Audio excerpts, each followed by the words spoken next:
A iniciar entonces, ya que los niños van para su clase, ya nosotros cantamos, ya nosotros oramos por la clase que ellos van a recibir, y ahora nos toca a nosotros considerar lo que la Escritura dice, y hemos estado ya por varios meses en la carta de Pablo a los Colosenses. El hombre encargado de dar noticias a Pablo en su encarcelamiento ha sido, ¿quién? Ha sido Epafras. Y a través de Epafras, él ha sabido lo que está sucediendo en la iglesia de Colosas, una iglesia que Pablo no fundó. Es muy probable que Epafras haya sido el fundador, Pablo como fundador indirecto, vamos a decirlo. Entonces él ha comunicado todo lo que ha pasado, él ha hecho saber todas las falsas enseñanzas que han estado surgiendo ahí. Unos estaban negando la deidad de Cristo, su divinidad. ¿Cómo podría Dios crear la materia si ellos decían que la materia era mala? Y cómo Dios podía crear al mismo tiempo el espíritu en un hombre, el espíritu de Dios en un hombre que era carne, no lo concebían. Entonces negaban la deidad de Cristo, y a lo largo de la carta él ha dicho que Cristo es suficiente, es preeminente sobre todas las cosas, que en él habita corporalmente la plenitud de la deidad. Y ha sido el constante de los primeros dos capítulos. Al llegar al capítulo 3, hablamos acerca ya de la conducta, de la práctica ya de la carta, la parte práctica de la carta, cómo los creyentes en Colosas debían de vivir, cómo los creyentes de Colosas debían de conducirse con los de afuera, como lo vimos la semana pasada. Y obviamente la enseñanza es primordial también para nosotros, es necesaria para nosotros. Y la semana pasada, como dije, llegamos al capítulo 4. En el capítulo 2 hasta el versículo 6, donde cubrimos nosotros la sección en donde el apóstol está dando prácticamente las últimas instrucciones de la carta, y les anima a que perseveren en la oración, que perseveren, que lo hagan con un corazón agradecido, con un corazón lleno de gratitud, con acciones de gracias. Les piden que oren por él, para que el Señor le abra puertas a él, para llegar con el ministerio de Cristo, por el cual también es cautivo. Y no solamente eso, él no está preso solamente en términos humanos, él es preso de Cristo también en términos espirituales. Y le dice a los colosenses: hermanos, tengan cuidado de la manera que se van a comportar. Tengan cuidado de la manera en la que se van a comportar con los de afuera. Sean sabios, sean coherentes con lo que van a exhibir a través de sus vidas. No solamente en su porte, no solamente en su comportamiento, sino también con sus palabras, porque los de afuera solo están esperando una oportunidad para poner en tela de juicio el poder salvador y el poder transformador del Evangelio. Tengan cuidado, sepan cómo comportarse con los de afuera, porque ellos solo están esperando una oportunidad, y nosotros hemos sido testigos de eso. Nosotros vamos con nuestras familias y decimos que somos creyentes, decimos que somos cristianos, pero en una ocasión o a uno de ustedes se le salió algo que no debió de haber pasado. ¿Y qué es lo primero que le dicen? Y decís que sos cristiano. Ve que cristiano. Es lo primero que están esperando para negar el poder transformador y salvador de aquel que nos ha llamado, de aquel en quien habita toda la plenitud de la deidad. Y ahora, y ahora que las instrucciones han sido dadas, ya en los primeros 1, 2, 3, incluso al principio del capítulo 4, en donde les ha dicho a los amos que hagan lo justo y recto, en el versículo 2, que perseveren en la oración, en el 3, orando también, instrucciones. Ahora pasa a la despedida. Empieza ya en la despedida, empieza a mencionar, y aunque algunos de estos que va a mencionar más de alguna vez fallaron, el Señor les ha perdonado, el Señor les ha restaurado y se han mantenido fieles a su Salvador. Y yo creo que como propósito en esta tarde yo tengo que juntos veamos, vamos a estar cubriendo hasta el versículo 9 o 10 por ahí, pero vamos a mencionar dos nombres. Un hombre que tenía un corazón de siervo, un corazón dispuesto, un corazón de que a pesar de que a Pablo se le había anunciado que le esperaban tribulaciones, que le esperaban prisiones, este hombre, él dijo: yo voy. Por un lado, y por otro lado, vamos a estar viendo también el ejemplo de Onésimo, un hombre con un pasado oscuro, el cual Pablo menciona en su despedida. En su despedida. Para los que alguna vez escribimos una carta, nosotros sabemos los componentes de una carta. Primero escribimos la fecha. Después está el remitente. Luego del remitente y a nosotros te saluda fulano de tal, esperando que te encuentres bien. Y el propósito de mi carta es esto, y ya empieza con el desarrollo del propósito. Y el propósito ha sido hablarles de que Cristo es preeminente sobre todo, que en Él habita corporalmente la plenitud de la deidad.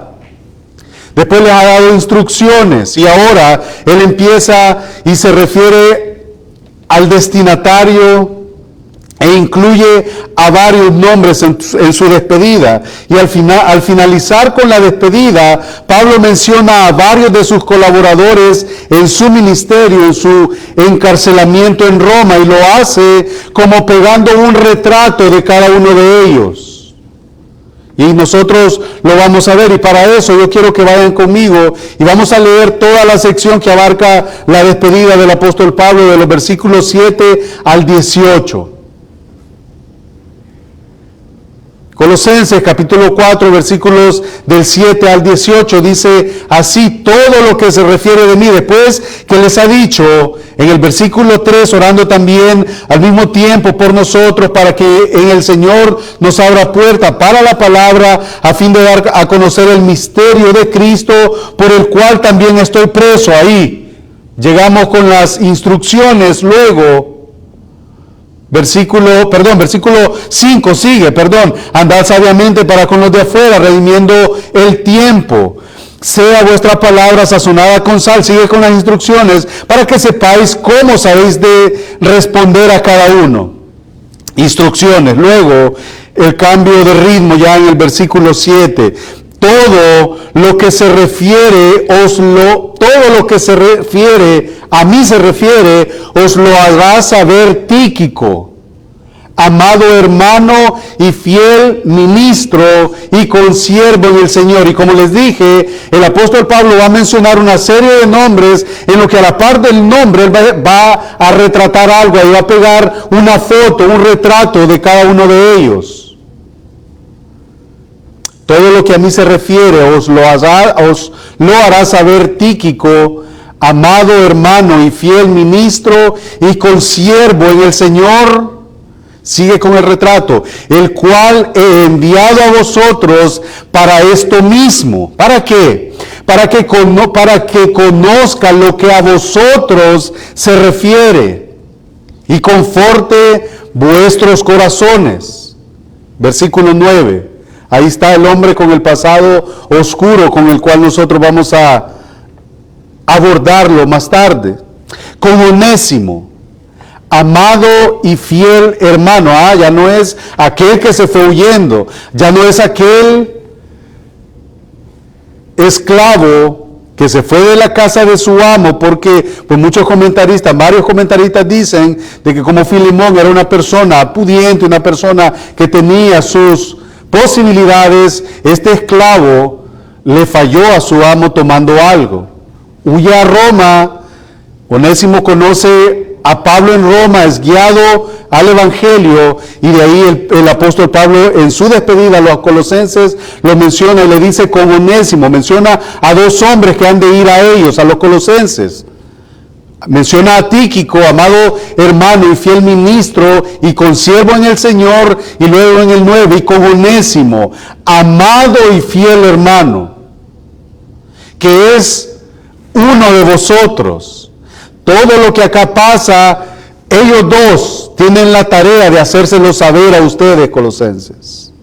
Luego el versículo 10, Aristarco, mi compañero de prisiones, os saluda.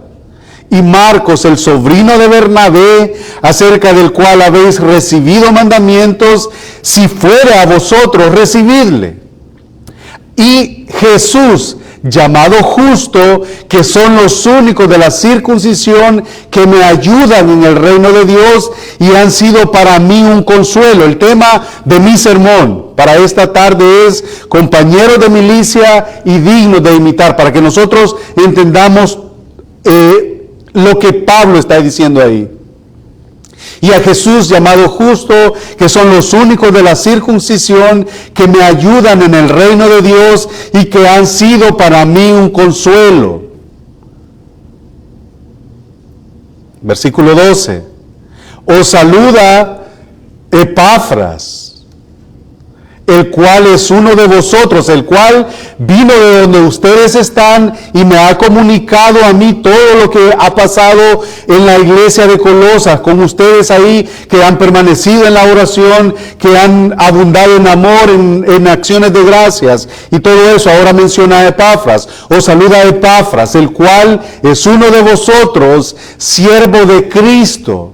Y ahí menciona lo que ha mencionado en el capítulo 1 de Colosenses, siempre rogando encarecidamente por vosotros en sus oraciones, para que estéis firmes, perfectos y completos en todo lo que Dios quiere. Y ese fue el argumento de Pablo en el capítulo 1, si ustedes se recuerdan. Ese era el contexto del capítulo 1, Epafras rogando siempre por ellos. Versículo 13, porque de él doy testimonio de que tiene gran solicitud por vosotros. ¿Cómo no va a tener solicitud si este hombre fue allá a visitar a Pablo cuando estaba preso y le hizo saber todo lo que pasaba en Colosenses? Que habían sido hermanos fieles, que los hermanos estaban orando, estaban abundando en amor, en misericordia. Y él sigue manteniendo esa oración, pero que también es motivo por el cual Pablo sabe todas las cosas, las herejías que se están levantando en la iglesia de Colosas. Porque de él doy testimonio de que tiene gran solicitud por vosotros y por los que están en la Odisea y los que están en Hierápolis. Os saluda Lucas, el médico amado. Y como les dije, Pablo menciona nombre y pone algo ahí, algo de sus amigos. Pero la otra semana, si Dios nos permite, vamos a ver por qué es que os saluda Lucas. Versículo 12, os saluda Lucas y Demas. No hay retrato ahí, no hay nada. Solo Demas está con él. El que manda unos saludos ahí está conmigo. Demas le manda saludos. Versículo 15, saludad a los hermanos que están en la Odisea, y a Ninfas y a la iglesia que está en su casa. Muchos debaten si Ninfas era una mujer o si era un hombre, pero eso lo vamos a ver la otra semana. 16, cuando esta carta haya sido leída entre vosotros, haced que también se lea en la iglesia de la Odisea, y que la de la Odisea la leáis también vosotros. Decida Arquipo, mira que cumplas el ministerio que recibiste en el Señor. Y esto es prácticamente lo que Pablo le dijo a Timoteo: cumple tu ministerio. Lo mismo le está diciendo de Arquipo ahí. Decida Arquipo, mira que cumplas el ministerio que recibiste en el Señor. No se sabe mucho de Arquipo. 18. La salutación de mi propia mano, de Pablo. Acordaos de mis prisiones, la gracia sea con vosotros. Amén. Con eso termina la sección del capítulo 4, el apóstol Pablo. Las instrucciones han sido dadas. A mi lado están algunos hombres de quienes les voy a mencionar y que aunque algunas veces le fallaron a su Señor o me fallaron a mí en el ministerio, el Señor les ha perdonado, el Señor les ha restaurado y ellos se han mantenido fieles a su Salvador, a aquel quien les ha perdonado. En sus 13 epístolas, el apóstol Pablo varía en sus despedidas cuando nosotros examinamos cada una de ellas.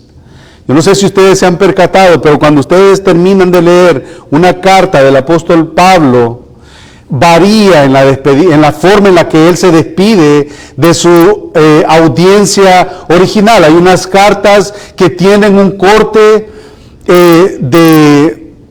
general, son escritas para iglesias, pero otras son escritas para individuos, para una persona en particular.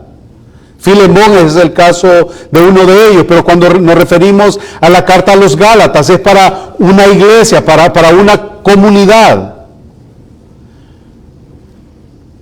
En algunas cartas se despide de una manera, en otras de otra. En algunas dice: os saluda a los que están conmigo. En otras dice solamente un par de nombres. Por ejemplo, en el caso de Gálatas no menciona ningún nombre. En el Gálatas 6:18 solamente dice: hermanos, la gracia de nuestro Señor Jesucristo sea con vuestro espíritu. Amén. Hasta ahí. No menciona nombres. En otra carta en donde se extiende, al igual que en Colosenses, en su despedida, con los nombres de gente cercana a él, es en la carta que le escribe a los romanos, en su capítulo 16, y ustedes pueden revisar en el capítulo 16 de Romanos, él menciona muchos nombres igualmente, pone retratos a la par de los nombres ahí, de manera que aquí resalta la labor de algunos héroes olvidados del Nuevo Testamento, poniendo como ejemplo la vida de cada uno de ellos para los receptores de la carta. Y eso de las despedidas que Pablo hace: este hombre siempre ha estado a mi lado. Obviamente eso tiene que ser de beneficio para nosotros. ¿Cómo es que estos hombres, a pesar de los peligros que podrían enfrentar, ellos fueron fieles? Otro, como Onésimo, el caso de Onésimo, ¿quién de nosotros tiene un pasado blanco? Pero sin embargo, Onésimo llega, se arrepiente, es un fiel ministro con Pablo. Y eso también tiene que confortar nuestro corazón, tiene que también llenarnos de esperanzas con el mensaje del Evangelio.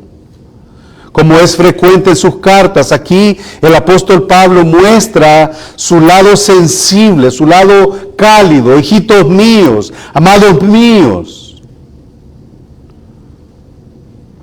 Su lado sensible, su lado cálido en sus relaciones personales con sus hermanos, como ya lo dije en el capítulo 16 de Romanos. Pablo sabía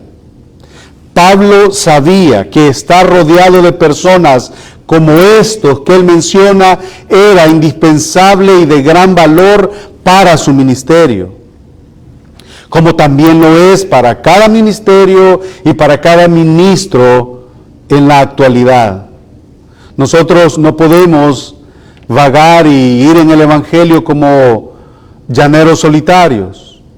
No lo puede hacer el que predica y no lo puede hacer tampoco el miembro de la iglesia. Sea la labor que sea dentro del cuerpo de Cristo, no se puede estar solo. Nadie puede llevar las cargas solo. Los siervos de Dios siempre han dependido de la ayuda de otros para poder apoyarse y sostenerse.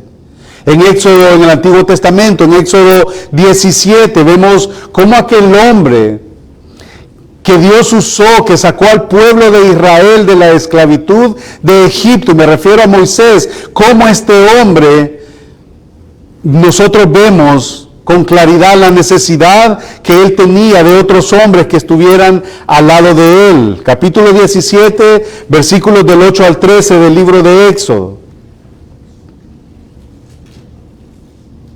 Entonces vino Amalek y peleó contra Israel en Refidim, dice la Escritura.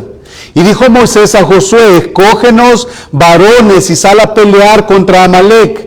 Mañana yo estaré sobre la cumbre del collado y la vara de Dios en mi mano.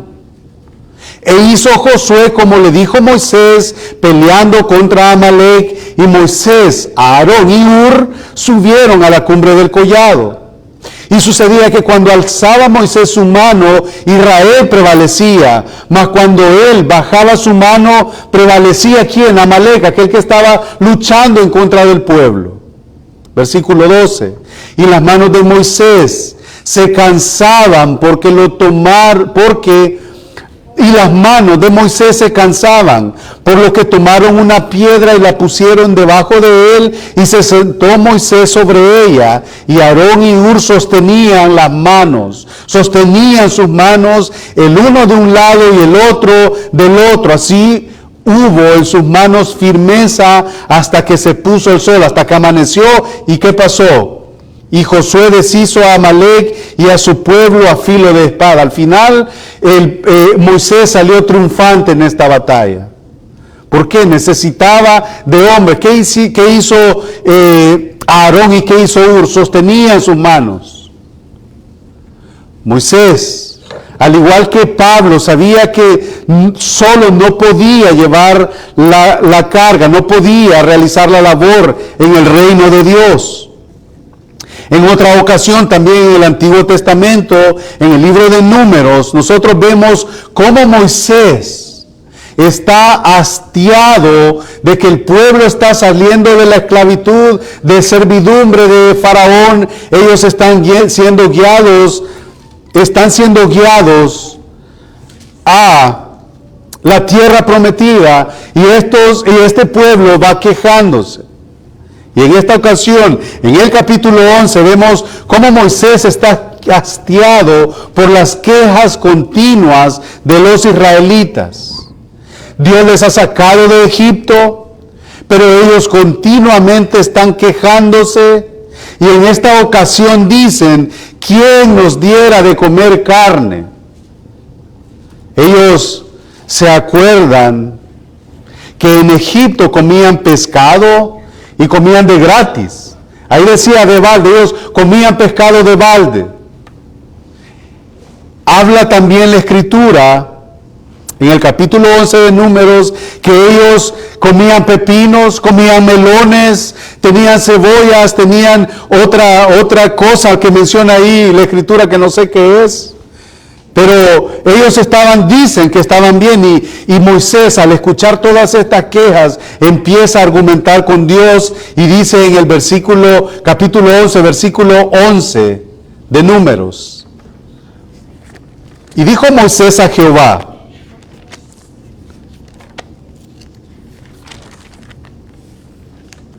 dijo Moisés a Jehová, Números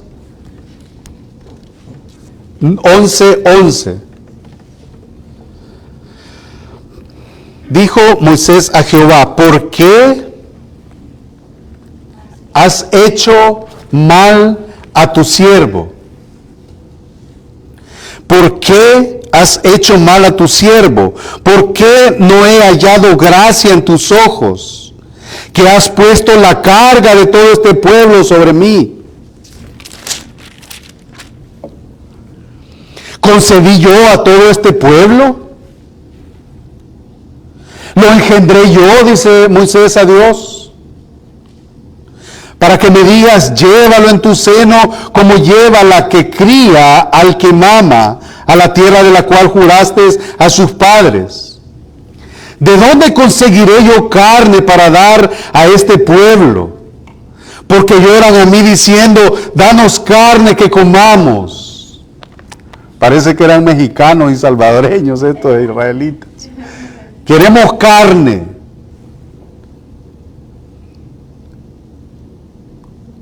Lloran a mí diciendo, danos carne que comamos. Versículo 14, no puedo yo solo soportar a todo este pueblo que me es pesado en demasía.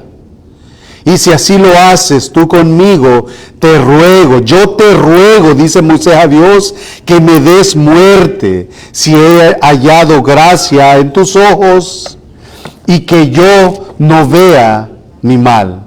¿Se imaginan la consecuencia de alguien quejadumbroso? Lleva a otro a sacar su corazón también quejadumbroso. El pueblo quejándose y lleva a Moisés también a argumentar con Dios. Pero mire la respuesta en el versículo 16. Mire cómo Dios responde a Moisés. Él le ofrece ayuda. Versículo 16 del capítulo 11 de Números. Entonces, después que Moisés ya dijo lo que le tenía que decir, entonces Jehová dijo a Moisés, reúneme 70 varones de los ancianos de Israel que tú sabes que son ancianos del pueblo y sus principales, y tráelos a la puerta del tabernáculo de reunión y esperen ahí contigo. Y yo descenderé, dijo Jehová, y hablaré allí contigo. No iba a hablar con los que iban a venir ahí con él, iba a hablar con Moisés. Y hablaré allí contigo y tomaré del espíritu que está en ti y pondré en ellos. Y llevarán contigo la carga del pueblo y no la llevarás tú solo. Una vez más, no podemos solos. Y Pablo tenía claro este principio, que no podía avanzar solo con el ministerio. Y gracias a esa colaboración que Dios proveyó, la carga se aligeró para Moisés, recibió la capacidad para seguir adelante con la tarea asignada. Y la iglesia y sus líderes son más efectivos cuando recibimos la ayuda de otros. Y eso nosotros lo podemos ver en nuestro contexto. En nuestro contexto, alguien que esté aquí al frente no va a poder solo, necesita de alguien que ponga aquí, que mueva allá, que quite aquí, todas estas cosas, de organizar todo lo que se refiere a la iglesia. Esa es la importancia en la pluralidad de ancianos en la iglesia, y la Escritura habla de esto. Esa es la importancia de los diáconos en la iglesia, la Escritura también habla de eso. Y eso es lo que leemos en Proverbios capítulo 27, versículo 17, que un hombre solo no puede, o alguien solo, sea pastor o sea miembro de una iglesia, solo no puede llevar las cargas de nadie, ni tampoco las suyas. Capítulo 27, versículo 17 de Proverbios dice, hierro con hierro se aguza, y así el hombre aguza el rostro de su amigo. Eclesiastés 4, del versículo 9 al versículo 12, también afirma esta realidad. Mejores son dos que uno, porque tienen mejor paga de su trabajo. Porque si cayeren, el uno levantará a su compañero, pero ay del solo, dice la Escritura, que cuando cayeren no habrá segundo que lo levante. También si dos durmieren juntos, se calentarán mutuamente más. ¿Cómo se calentará uno solo? Y si alguno prevaleciere contra uno, dos le resistirán, y cordón de 3 dobleces no se rompe pronto. Pablo menciona a los hombres que eran comunes y corrientes como nosotros, débiles como nosotros, pero que estaban comprometidos con la obra del ministerio, que fueron de vital importancia. Y en su lista el apóstol comienza mencionando a un hombre que se ve mencionado por primera vez en el libro de los Hechos, capítulo 20, versículo 4. Hechos 24, nosotros vemos la primera vez que he mencionado Tíquico. Y le acompañaron hasta Asia. Hechos capítulo 20, versículo 4. Y le acompañaron hasta Asia Sópater de Berea, Aristarco, que también lo vamos a ver más adelante, y Segundo de Tesalónica, Gayo de Derbe y Timoteo. Y de Asia, Tíquico y Trófimo. Ahí está Tíquico. Al estar en Éfeso, Pablo planeaba regresar a Jerusalén al final de su tercer viaje.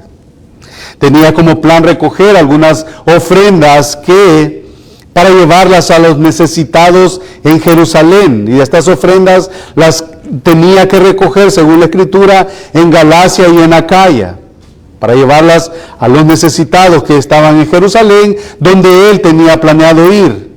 Y como plan tenía también la intención de llevar con él a algunos gentiles, entre los cuales estaba Tíquico. Y el mero hecho de la disposición de Tíquico de viajar con Pablo a Jerusalén, eso mostraba el corazón de siervo que Tíquico tenía. En ese tiempo, un viaje como este no era algo que se debía de decidir con ligereza. Y aparte de eso, de que no tenía que decidirse con ligereza, porque un viaje como esos representaba peligros, representaba todo tipo de adversidades en el camino. En el tiempo antiguo, un viaje así representaba peligros y dificultades, pero aparte de eso, había que separarse de la familia, había que separarse de los amigos y había que separarse también de la iglesia a la cual este hombre estaba. No era como los viajes en nuestros días. Ahora un viaje usted lo hace rápido por los medios que ahora nosotros tenemos. En este tiempo no era así. A Pablo se le advierte que le esperaban dificultades, ¿no es cierto?, en Jerusalén. Y es muy probable que el anuncio de estas dificultades que le hacían a Pablo, es muy probable que también Tíquico escuchaba acerca de ellos. Con todo y eso, Tíquico decidió permanecer con Pablo. A Tíquico lo volvemos a ver en Tito 3:12. Con su labor y con corazón de siervo, dice Tito 3:12, cuando envíe a ti a Artemas o a Tíquico, apresúrate a venir a mí en Nicópolis, porque ahí he determinado pasar el invierno. Tíquico era un hombre que nosotros no vemos con tanta frecuencia en la Escritura. No lo escuchamos con tanta frecuencia como lo es el nombre de Pablo. No lo escuchamos con tanta frecuencia como es el nombre de Moisés. No lo escuchamos con tanta frecuencia como es el nombre de Pedro. No lo escuchamos con tanta frecuencia como lo fue el mismo Timoteo. Pero fue un hombre que estuvo dispuesto, que tuvo un corazón de siervo. Cuando se avecinaba el final de la vida de Pablo, durante su segundo encarcelamiento en Roma, Tíquico estaba con él. Consciente de su inminente ejecución, el apóstol Pablo manifestó su deseo de ver por última vez a su hijo amado en la fe, a Timoteo. ¿Y a quién creemos nosotros en quien Pablo pensó para que mientras Timoteo visitaba en la cárcel a Pablo, ¿en quién creen que pensó? Fue en Tíquico. Con la convicción de que Timoteo no podía dejar sola la iglesia en Éfeso, a la cual era pastor, a quien Pablo designó para cubrir a Timoteo fue a Tíquico. Su nombre una vez más aparece como un hombre de confianza en la mente de Pablo. Segunda de Timoteo 4 dice, versículo 9, procura venir pronto a verme, le dice Pablo a Timoteo, y entonces en el versículo 12, a Tíquico lo envié a Efeso. O sea, para que esté en lugar tuyo, ahí está este hombre que es de confianza mía. Y no lo vemos muchas veces, no lo escuchamos con tanta frecuencia. Este hombre no solo entregó la epístola a los colosenses, porque él lleva la epístola que Pablo le ha escrito a estos hermanos colosenses, sino que también trajo noticias a ellos para hacerles saber, como dice el versículo 7, Colosenses 4, versículo 7.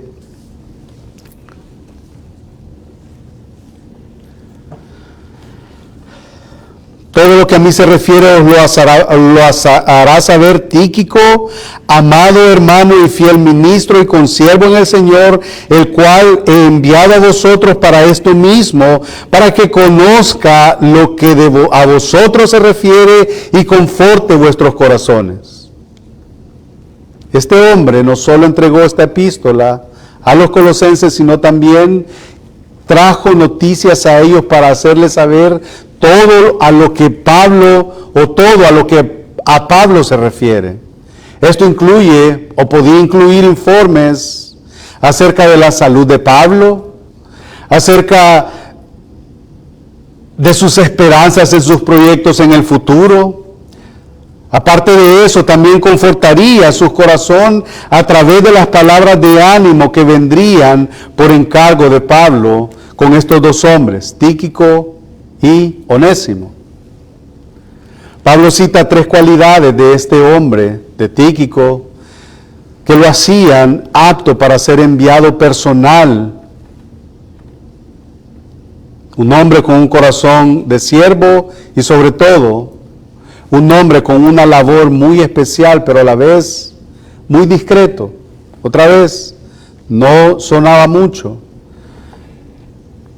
Él dice de Tíquico, amado hermano, formaba parte de la familia de creyentes, su carácter le hacía merecedor de ser llamado amado, nada más y nada menos que por Pablo.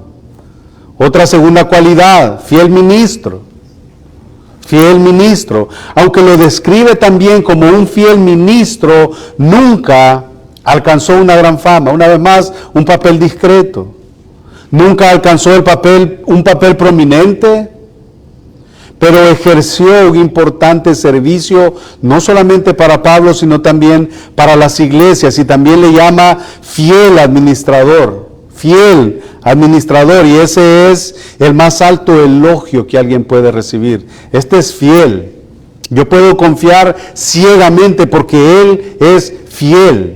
Primera de Corintios 4, del 1 al 2 dice, así pues, téngannos los hombres por servidores de Cristo y administradores de los misterios de Dios. Ahora bien, se requiere de los administradores que cada uno sea hallado fiel. Y Tíquico contaba con ese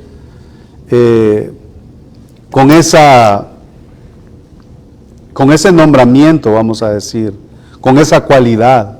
Otro tercer aspecto que vemos de este hombre es que era consiervo en el Señor, era un siervo, era un diácono. Él ponía la espalda, ponía el hombro por causa de la iglesia, por causa del evangelio, por causa de su hermano en la fe, Pablo.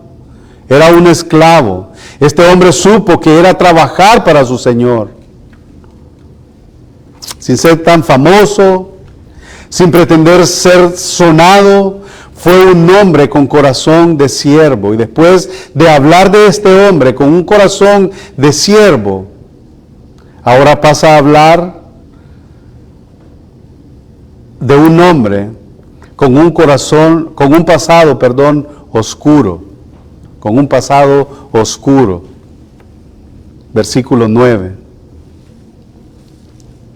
Con Onésimo, amado y fiel hermano que es uno de vosotros. Ya él ya no está acusado del ladrón. Ya no está acusado de que ya no es uno de vosotros, sino ahora es uno de vosotros. Todo lo que acá pasa os lo harán saber Tíquico y Onésimo. Onésimo, motivo por el cual, ¿se imaginan? Por Onésimo, él fue motivo por el cual Pablo decide escribir una de sus cartas.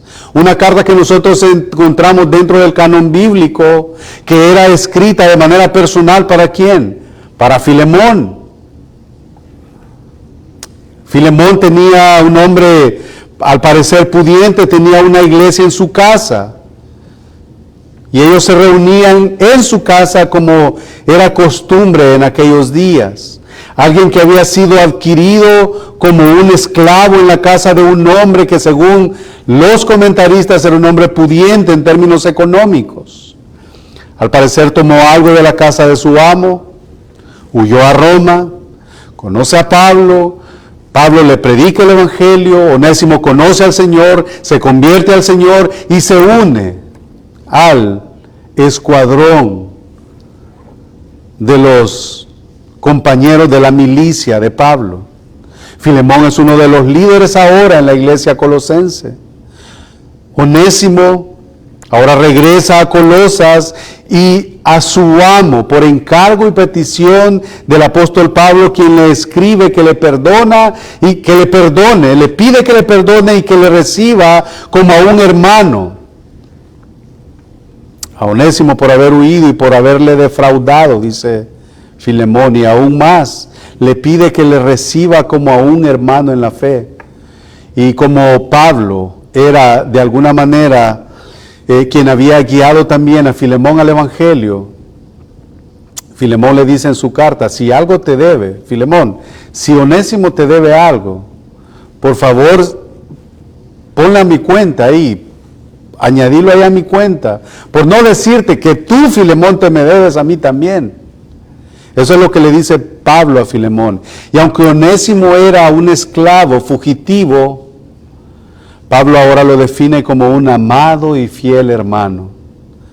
Así que, amada iglesia, esto debe de ser consuelo para nosotros. Vemos dos ejemplos de dos hombres que Pablo ha mencionado, Tíquico y Onésimo. Cuando una persona pone su fe y pone su confianza en Jesucristo, el pasado queda atrás. El pasado queda atrás, y ese es el argumento de Pablo en 2 Corintios 5:17, ¿se recuerdan? De modo que si alguno está en Cristo, nueva criatura es, las cosas viejas pasaron, he aquí, todas son hechas nuevas. Onésimo era un motivo de testimonio. Era motivo de un testimonio vivo del poder de Dios que transforma una vida. Pablo le dice a los colosenses que aquel esclavo fugitivo ahora regresaba a ellos no como se fue, sino como uno de vosotros. Como uno de vosotros. Por lo tanto, trátenlo como a un miembro de la iglesia, pues en Cristo ya no hay esclavo, ya no hay libre, todos son uno en Cristo. Dice Gálatas 3:28, ya no hay judío ni griego, no hay esclavo ni libre, no hay varón ni mujer, porque todos vosotros sois uno en Cristo Jesús. Ahora Onésimo es uno de nosotros, ya no es aquel por quien pesaban acusaciones, aquel que había huido de su amo, ahora ya es uno de nosotros. Recíbanle como a uno de nosotros. Lo que vemos en estos dos hombres es que son ayudadores. Y con la aplicación quisiera comenzar con Onésimo en vez de empezar con Tíquico, porque vimos primero el caso de Tíquico, pero quiero empezar con Onésimo y terminar con Tíquico. En el fútbol, algo que siempre me apasionaba, siempre están los técnicos, los estrategas, hay buenos y hay malos. Uno le dice al otro, si hay 22 jugadores en el campo y el partido dura 90 minutos, eso quiere decir que cada jugador debe de tener la pelota por 4 minutos cada jugador. Durante ese tiempo se deben hacer goles, dijo uno. Pero el otro estratega, el otro técnico le contestó, yo lo sé. Yo sé que en 4 minutos un buen jugador puede hacer, o qué puede hacer un jugador bueno en 4 minutos con la pelota. Pero lo importante, el jugador, supongamos, son 4 minutos por jugador. ¿Qué va a hacer este jugador durante los 86 minutos restantes? Y la pregunta en esta tarde sería, ¿qué vas a hacer o qué vamos a hacer si alguien más tiene el balón? ¿Qué vas a hacer cuando eres jugador de soporte y no eres la estrella del equipo o del partido? Hay una escritora de apellido Eliot que escribió, la mitad de los daños que se hace en este mundo se debe a las personas que quieren sentirse importantes.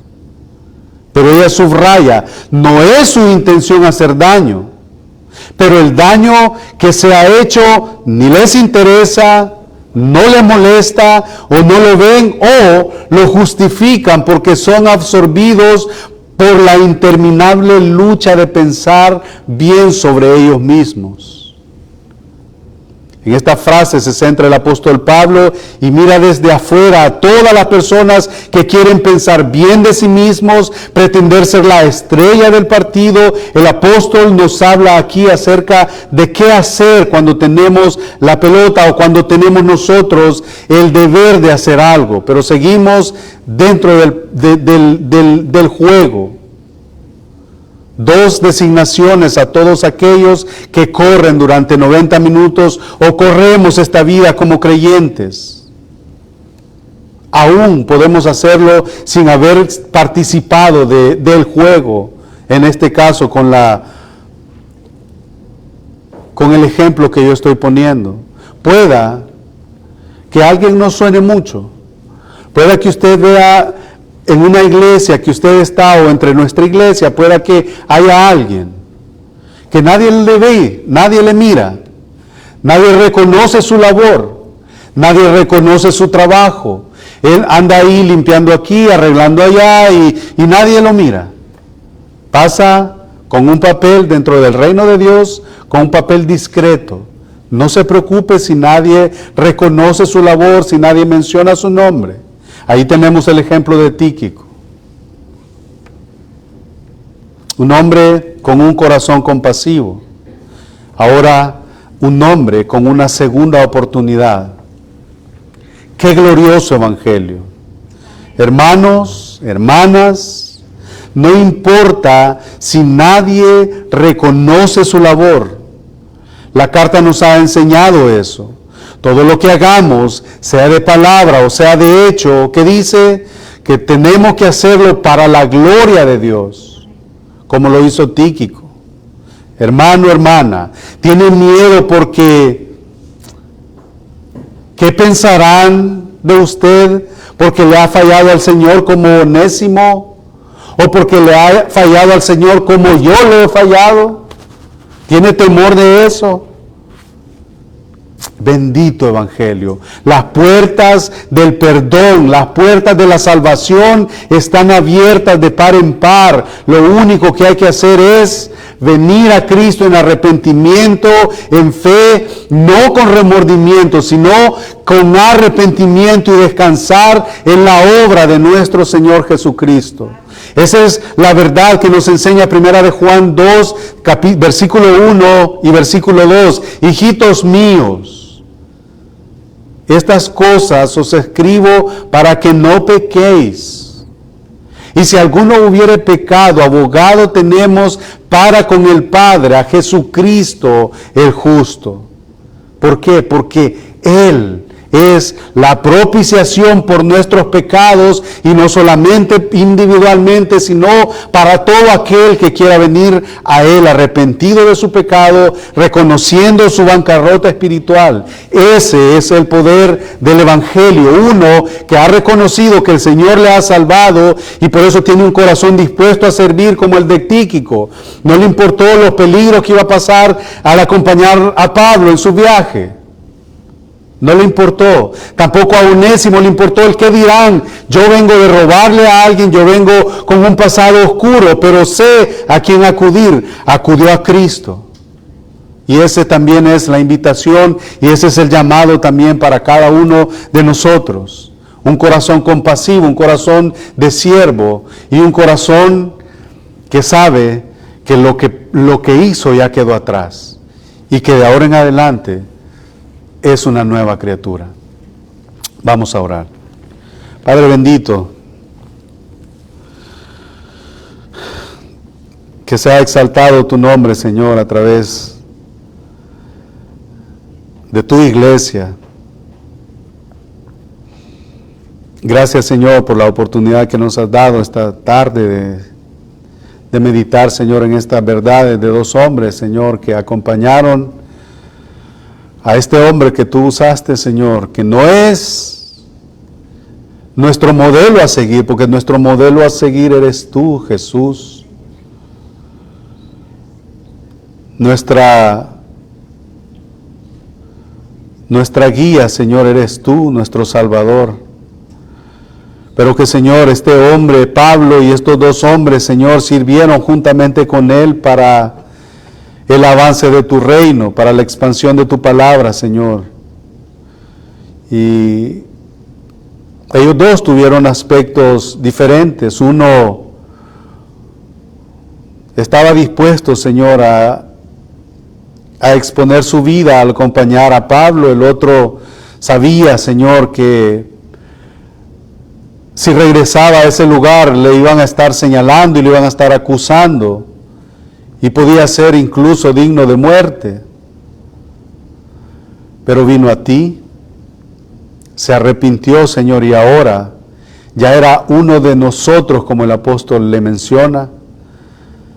Y ahí podemos ver nosotros, Señor, tu poder salvador y tu poder restaurador, Señor, para aquel que viene, Señor, arrepentido de su pecado.